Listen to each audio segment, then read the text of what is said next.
All stations, please stand by for the latest advisory on Hurricane Helene. This is NB9X. Here is the 11 p.m. advisory on Hurricane Helene from the National Hurricane Center in Miami. Helene is expected to bring catastrophic winds and storm surge to the northeastern Gulf Coast. As of 11 p.m. tonight, the center of the storm is located at 23.1 north, 86.6 west. That's about 425 miles southwest of Tampa, 465 miles south-southwest of Apalachicola. Maximum sustained winds are still 85 miles per hour. Present movement to the north at 9 miles per hour. And minimum central pressure has dropped slightly to 972 millibars. Our warnings along the west coast of Florida have remained constant.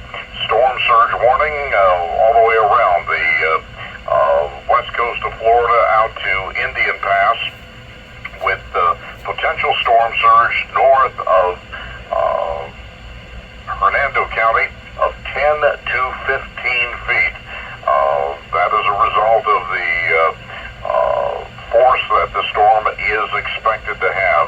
Hurricane warnings continue north of the Anclote River and that around to Mexico Beach.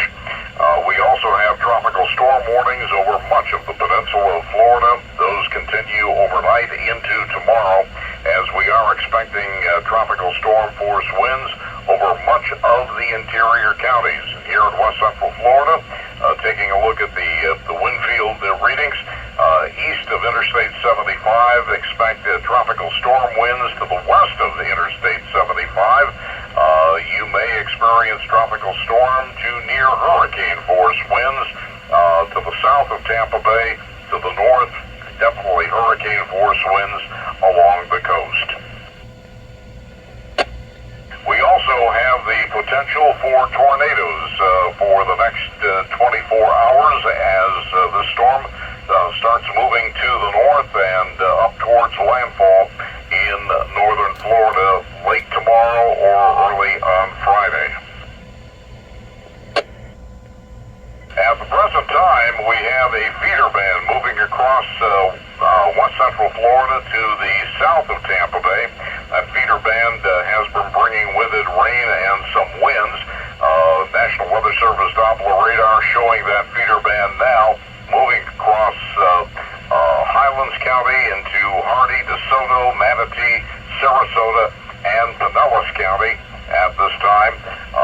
That will continue to make its way northward as the storm continues to move northward. By tomorrow, we expect by midday that this storm will become a catastrophic Cat 4 hurricane out over the Gulf of Mexico, heading for landfall in North Florida again late tomorrow or early on Friday. A flood warning continues, or I should say a flood watch continues, with 3 to 6 inches of rainfall along coastal areas, 2 to 4 inches of rainfall in interior counties, basically to the east of Interstate 75 and all the way over to the Atlantic coast. We will continue to monitor the storm overnight and all day tomorrow. If you live along coastal areas, be prepared to evacuate, particularly coastal areas to the north of Tampa Bay. Here in the Tampa Bay area, 5 to 8 foot storm surge is likely, and lesser amounts to the south of Tampa Bay. The next full advisory on this storm will be at 5 a.m. tomorrow morning. NB9X at 10:59. Net control KE4MAY. NB9X, go ahead. Has the track of that eye of the storm changed since 5 p.m.? Is this thing still gonna roll across 125 miles west of Tampa? Has that track changed at all?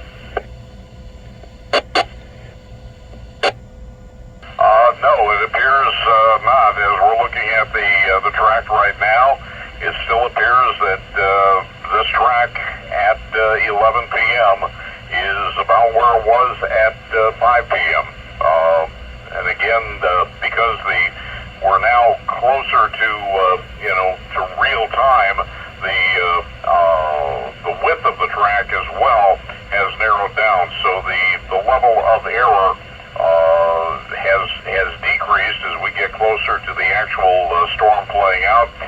We're still seeing landfall here in the Big Bend area. In fact, on the western side of the Big Bend area. So likely Gulf County or Wakulla County, based on the track that we're seeing right now. Thank you, Paul. This thing smells worse than a dahlia, and I have some experience with that. All right, thank you very, very much. KE4MAY, clear and listening.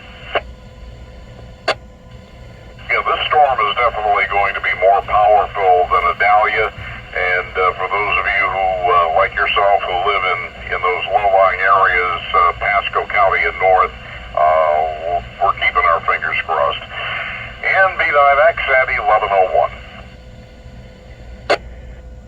Paul, there are things that people don't know about these floods. When the dahlia crested here, I've got 6.5 acres of jungle behind me. 100 feet before, I had feral cats, I had armadillos, possums, and my personal favorite, the eastern diamondback rattlesnakes, passing by my lanai. These floodwaters are more dangerous than people know. Oh, for sure. And even if you don't live near the beach, I recall back in 2004 with the hurricanes that came through Florida at that time, that with all of the rain and wind that we had down in Manatee County at the Verna repeater site, we happened to be down there one day right after one of the hurricanes, and gosh, if there wasn't an eastern diamondback rattlesnake coiled up, sitting next to a power transformer because it was warm, but it had been flushed out of its habitat. So, yeah, the critters can get you. Very good, Paul. If I sound agitated, it's because I am. And the following day, when the water was receding, we went out to clean up the debris, and the fire ants were looking for higher ground. They were up our pant legs, up our shirt sleeves. It was just a mess. Everybody be forewarned, KE4MAY.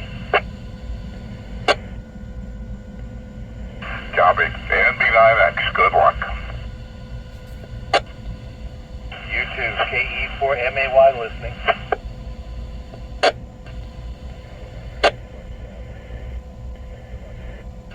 NB9X, KI4DNO.